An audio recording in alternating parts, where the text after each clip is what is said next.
அன்னை தமிழ் வாழ்க, உலக பொதுமறையாம் வான்புகள் வள்ளுவம் வாழ்க, உலகத்து உயிர்கள் எல்லாம் இனிதே வாழ்க. நூல்காஞ்சி இலக்கிய வலையொலி நேயர்களுக்கு என் மனமார்ந்த நன்றிகளையும் வணக்கத்தையும் இந்த தருணத்தில் தெரிவித்துக் கொள்கிறேன். இந்த மாதம் நம் விடுதலை திருநாள் மாதமாக இருக்கிறது. இந்த ஆகத்து மாதம் முழுவதும் வருகின்ற ஒவ்வொரு ஞாயிறும் நம் விடுதலைக்காக போராடிய வீரர்களை பற்றிய ஒரு சிறு தொகுப்பு, அவர்கள் பேசக்கூடிய சிறு தொகுப்பல்ல, நீண்ட நெடுதூரமாக அவங்கள நினைவில் கொண்டு நம் பயணிக்கக்கூடிய நிறைய வீரர்கள் இருக்கிறார்கள், போராளிகள் இருக்கிறார்கள். ஆனால் நாம் ஒரு சிலரை மட்டும் பேசிவிட்டு இன்னும் தெரியாத நபர்கள் அநேகர் இருக்கிறார். அதில் தெரிந்த நபரை கூட இந்த கோவை மாவட்டம் நம்ம கொங்கு மக்கள் தூக்கி பிடிக்காம அப்பப்ப நினைவு கொள்றோம். அவர் யாருன்னா இந்த தீரன் சின்னமலை அவர்களை பற்றி தான். அவரு சிறந்த ஒரு சுதந்திர போராட்ட விடுதலை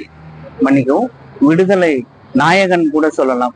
ஏன்னா 49 வயதில் ஒரு மனிதன் மரிக்கிறான் என்றால், அந்த காலத்துல எல்லாம் 120 வயசு வரைக்கும் நம் முன்னோர்கள் வாழ்ந்திருக்கிறார்கள். ஆனா 49 வயதில் ஒரு இளைஞன், அது இளைஞன் தான் சொல்ல வேண்டும், இளைஞன் இறந்து போகிறார், தூக்கிலிட்டு இறக்க நேரிடுகிறது. அது எதற்காக? நம் நாட்டின் விடுதலைக்காக.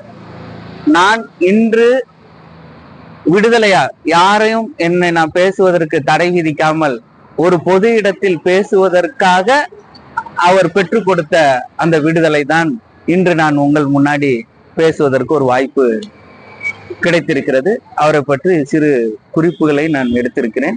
அதை பற்றி உங்களோடு பகிர்ந்து கொள்ள விருப்பப்படுகிறேன். இவர் ஏப்ரல் 17ஆம் தேதி 1756 சூலை மாதம் பிறந்திருக்கிறார். பிறக்கும்போது தாய் தந்தையோடு அந்த காலகட்டத்தில் உள்ள ஒரு சிறுவர்கள் போலதான் கடந்து வந்திருக்கிறார். பின் நாட்களிலே நம் நாடு இப்படி அடிமைப்பட்டு இருக்கிற விஷயத்தை அறிந்து அவர் மைசூர் அரசு பாளையக்காரர் அவர்களோட சேர்ந்து இந்த விடுதலை போராட்டத்திலே கலந்து கொண்டு அவரும் இதா இருக்கிறார். அந்த காலகட்டத்துல திருப்பூர்ல தான் பிறந்திருக்காரு. இன்றைக்கு வேணா அது ஒரு பிற மாவட்டமா இருக்கலாம். ஆனா நம்ம கொங்கு மண்டலத்தினுடைய கொங்கு மண்டலமாகத்தான் நம்ம கொங்கு மண்டலமாகவே பார்ப்போம். ஏன் திருப்பூர் மாவட்டம் கோவை மாவட்டம் பிரித்து பார்க்கிறோம்.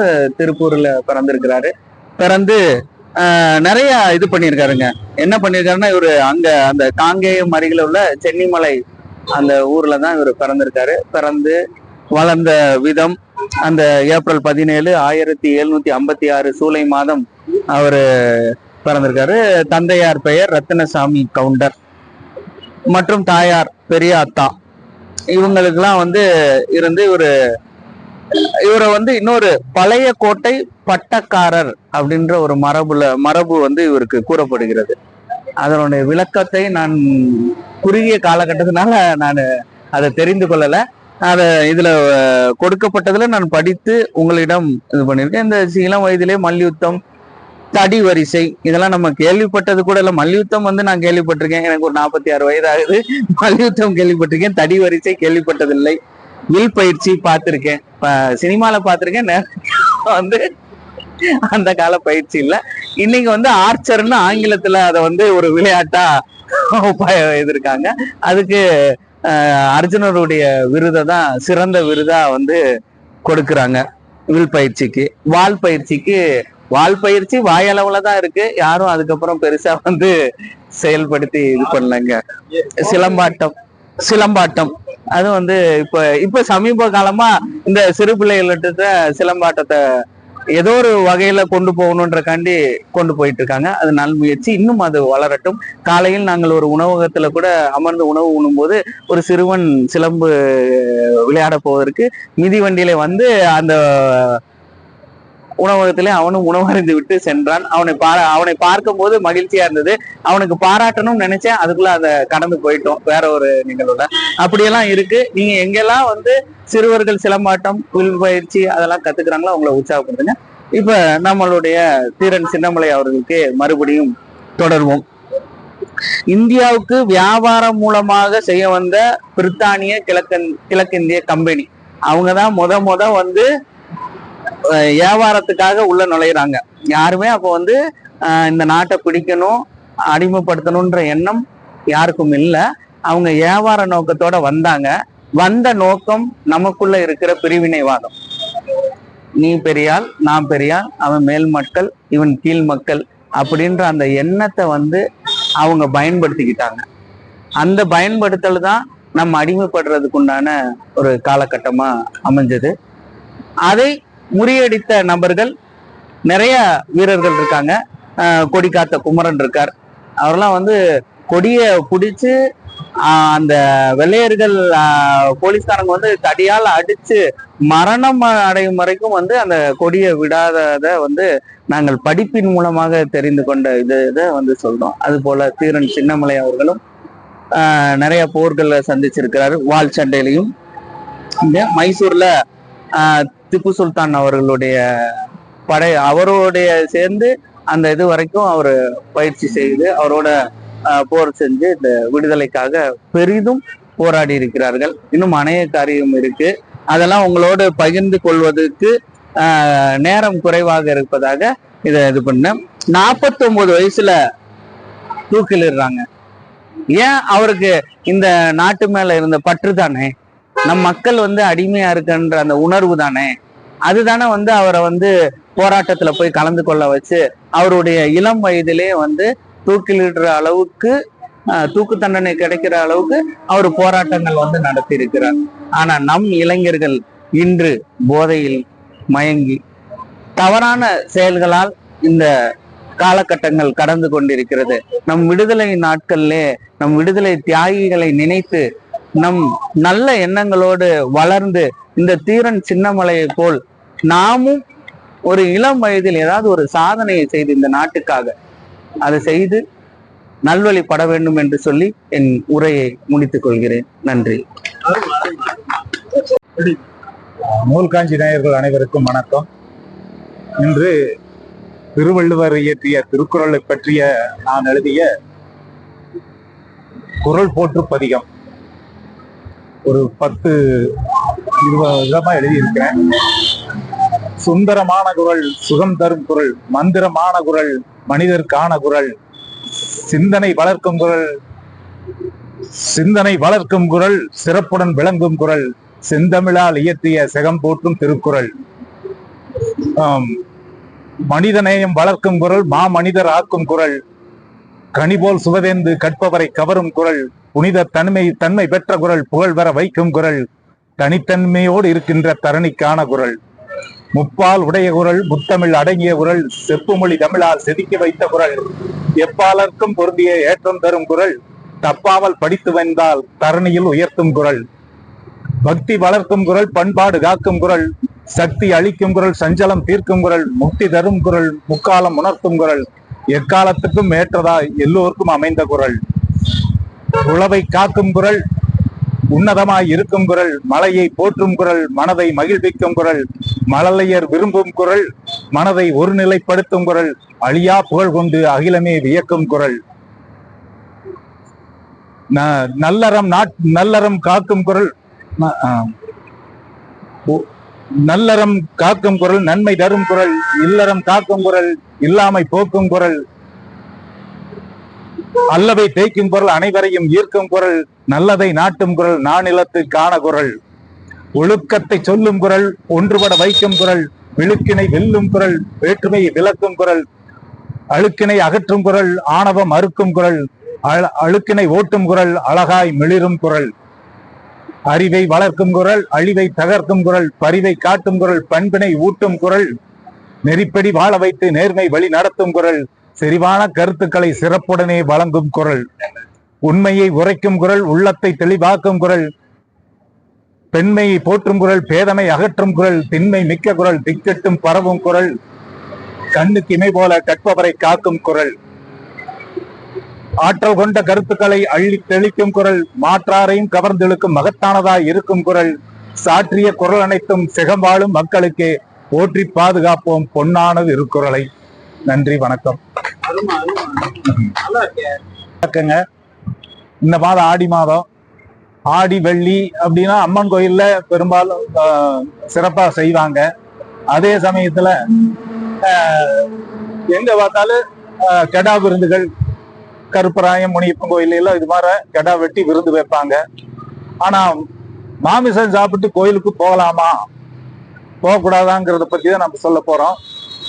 ஏன் போகக்கூடாது அப்படின்னா, மாமிசம் அதை வந்து புலால் சாப்பிட்டோம்னா நமது மனம் வந்து உணர்ச்சி, அதாவது கோபம் வரு, நல்ல மன அமைதி இருக்காது. அதனால புலால் சாப்பிட்டு கோயிலுக்கு போகக்கூடாதுன்னு பெரியவங்க சொல்லுவாங்க. வீட்லயே ஏதாவது சிறப்பான நிகழ்ச்சி கோயில் விசேஷம் நடத்தினாங்கன்னா அதுல அந்த மது சாப்பிட்டு புலால் சாப்பிட்டெல்லாம் இது பண்ண மாட்டாங்க. அதை பத்தி தான் நான் சொல்ல போறேன். மன சுத்தம், அதாவது உடல் சுத்தத்தை விட மன சுத்தம் முக்கியம்னு சொல்லுவாங்க. அதே மாதிரி அது அப்படிதான் ஆன்மீகம் உணர்த்துது. இப்போ கோயில்கிறது வந்து சும்மா வெறும் கட்சியில இருக்கிற இடம் மட்டுமல்ல, அது மன அமைதி இருக்கணும், மன அமைதியா இருக்கணும், மன சிந்தனை சுத்தமா இருக்கணும் அப்படின்னு சொல்லியிருக்காங்க. இப்போ காரமான உணவு சாப்பிட்டா கோபம் வரும்பாங்க, அதே மாதிரி தயிர் சாப்பிட்டா தூக்கம் வரும்பாங்க அப்படின்னு பெரியவங்க சொல்லியிருக்காங்க. இது சித்தர்கள் சொல்லியிருக்காங்க. என்னன்னா, அசைவ உணவு மெதுவாக செரிமானம் ஆகும். கோயில்ல சூட்சும சக்தி, மந்திர ஒலி, பிராண சக்தி, தெய்வீக சக்தி அதிர்வு நிறைந்திருக்கிறது. அங்க அமைதியும் விழிப்புணர்வும் இருக்க வேண்டும். அசைவ உணவு சாப்பிட்டா புத்தி மந்தமாகும், சிந்தனை சிதறும், ஒருநிலைப்படுதல் குறையும். இதனால் மனம் முழுமையாக பக்தி செலுத்த முடியாது, மனக்குழப்பம் வரும். அசைவம் சாப்பிட்டு நாம கோயிலுக்கு போலாமான்னா போகக்கூடாது. அது உள்ள ஜீரணமாக எப்படியுமே 4 மணி நேரம் ஆகுமாமா. 4 மணி நேரம் கழிச்சு வேணா போடலாம், கோயிலுக்கு போகலாம் அப்படின்னு சொல்றாங்க.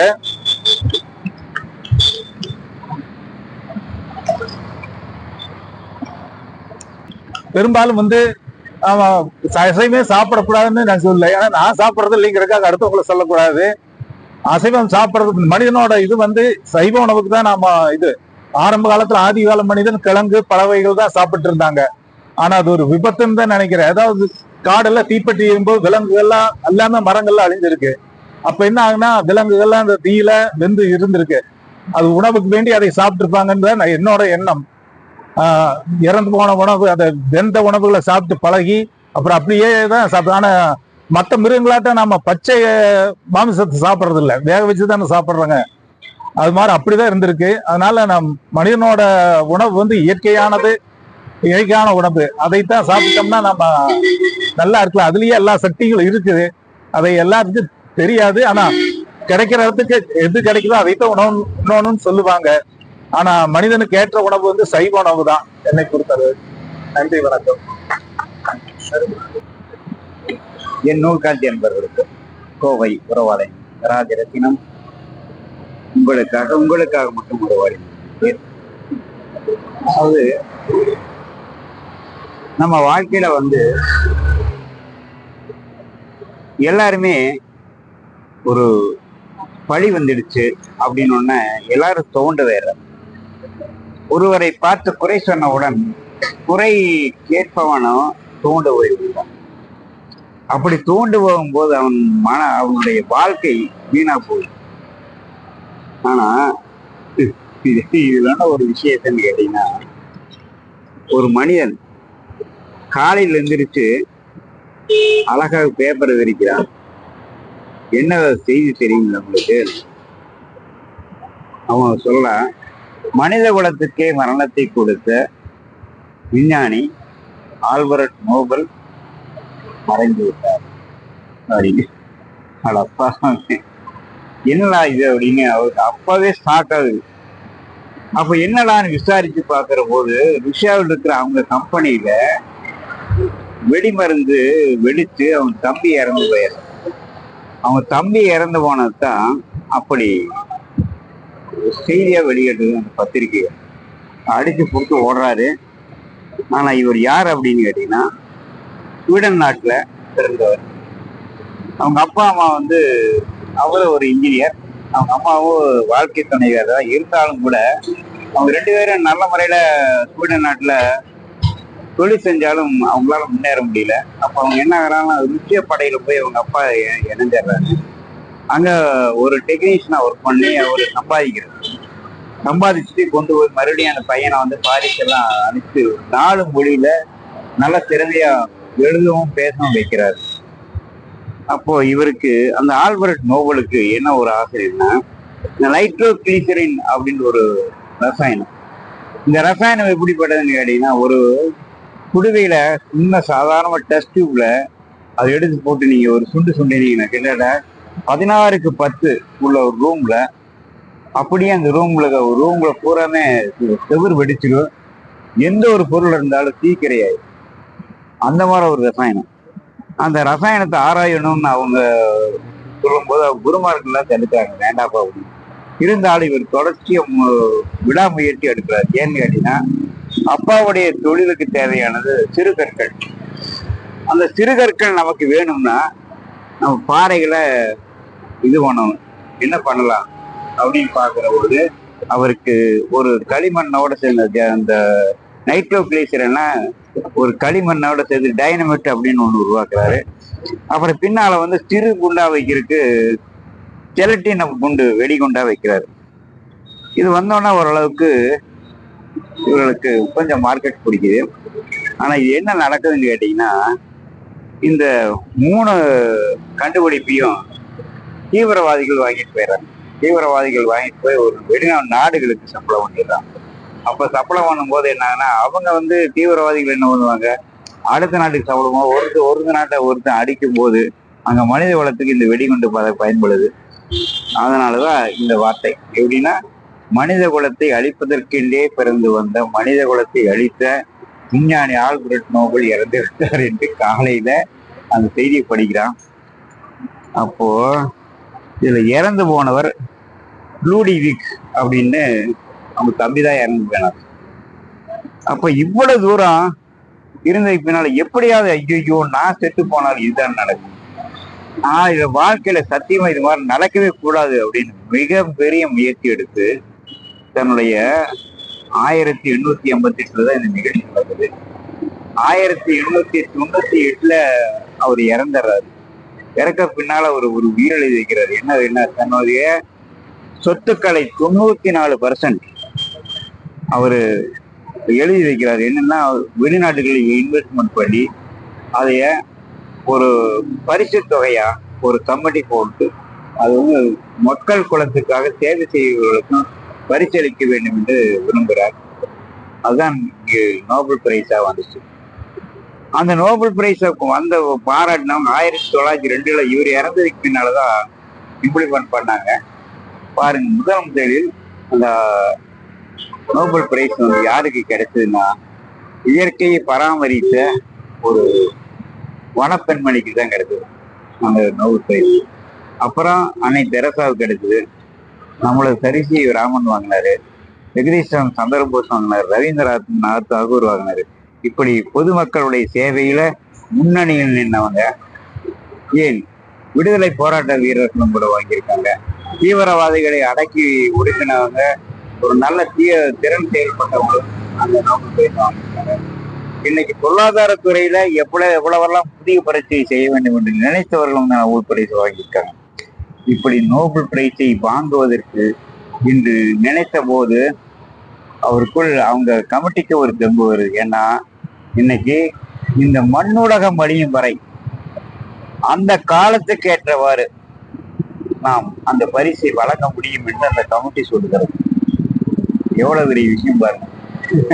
கண்ணில் பார்த்தது ஆல்பர்ட் நோபல் மனிதன் இறந்து விட்டார் என்று சொன்ன வார்த்தை, அவர் இந்த மரண செய்தியை கண் முன்னாலேயே பார்த்த மனிதன் செய்த ஒரு செயல் பாருங்க. பழி சொல்லிவிட்டான் என்று யாரும் சோர்ந்து போயிடாது. அப்படி சோர்ந்து வர முதல்ல மனிதர்களுக்கு தப்பு என்னென்னால் படி வரட்டுமே, அந்த படியை நீக்குவதற்கு விடாமுயற்சி என்று ஒன்று இருக்க வேண்டும் அல்லவா? அந்த விடாமுயற்சி உங்கள் திட்ட நெறியில் இருக்க வேண்டும். உங்க மனதில் ஆள் மனதில் கற்பனை திறனில் இருக்க வேண்டும். அந்த கற்பனை திறனை நீங்கள் ஒவ்வொரு படிப்படியாக செய்து கொண்டு வரும்போது அது நிச்சயமாக மிகப்பெரிய வெற்றியாக அமையும். அப்படி வெற்றி அடையும் போது நீங்கள் இந்த மண்ணுலகம் வாழும் வரை நீங்கள் வாழும் ஒரு மனிதர். அப்படி ஆல்பர்ட் நோபல் வாழ்ந்து கொண்டிருக்கிறார் நம்மிடையே. அவரும் ஒரு மனிதர் தானே, நம்மளும் ஒரு மனிதர் தானே. நாம் ஏன் இந்த இளைய தலைமுறைக்கு அதை சொல்லிக் கொடுத்து விட்டு நாம் வாழக்கூடாது, வாழ்ந்து காட்டக்கூடாது என ஒவ்வொரு நூற்றாண்டு என்பவர்களும் தீவிரமாக முடிவெடுக்க வேண்டும். இது என்ன சொன்னா, கொண்டனன் அதாவது ஒக்கன் என்றானை குளப்பிலி தேவர்கள் நக்கன் என்று எடுத்திடும் அதனை பக்கன் என்றார் புக்கு நின்று உன்னியான் போட்டி செய்வேனே என்கிறார். ஆமாங்க, இன்னைக்கு அந்த ஆல்பர்ட் நோபலை எடுக்கும் போது நமக்கும் இதே போல செயல்பட வேண்டும் என்று எண்ணம் நமக்கு தோன்றுகிறது அல்லவா? பாருங்க, அந்த ஆல்பர்ட் நோபல் என்ன அவரு என்ன நினைச்சோன்னா நம்ம பக்கத்துல வந்துடுறாரு. பக்கத்துல வந்து நம்ம மனசுக்குள்ள புகுந்து நம்மளை இயக்கி அவரை போலவே வாழ வைக்கிறாராம். இதுதான் இந்த செய்யுள் சொல்லுது. இந்த செய்யுள் வடிவத்தில் நீ பார்க்கும்போது எந்த மனிதரும் அழ வேண்டிய அவசியம் இல்லை, எந்த மனிதனும் பழிபாவத்தை தூக்கி சுமக்க வேண்டிய அவசியம் இல்லை. எந்த மனிதனும் வெற்றி அடைந்த மனிதனாக மண்ணுலகம் வாழும் வரை அவன் மறையாமல் வாழ முடியும் என வாழ்வதற்குரிய அடிகளை செப்புகிற இந்த செய்யுள் சொல்லி நன்றியுடன் விளைவுகள். நன்றி, வணக்கம். நூல்காஞ்சி ரசிகர்களுக்கு மாலை வணக்கம். குறள் யாதனின் நீங்க நோதல் அதன் இளன். அதாவது என்னோட கை தலைப்புங்க, அன்பினால் பலப்படுத்துது. அன்பினால் பலப்படுத்து. மனித பிறவி மாபெரும் பொக்கிஷம் நட்பு. வாழ்க்கையில் கிடைக்கும் மேலான சொத்து நண்பர்கள் தான். இன்னைக்கு நண்பர்கள் மட்டும்தாங்க எதுவுமே எதிர்பார்க்க மாட்டாங்க. எந்த ஒரு பொது கருத்தும் கூட ஒரு எதிர்பார்க்கும் நண்பர்கள் மட்டும்தான். இன்னைக்கு இவர் வந்திருக்காரு, நான் திரும்ப வந்திருக்கேன், நட்பு தான்.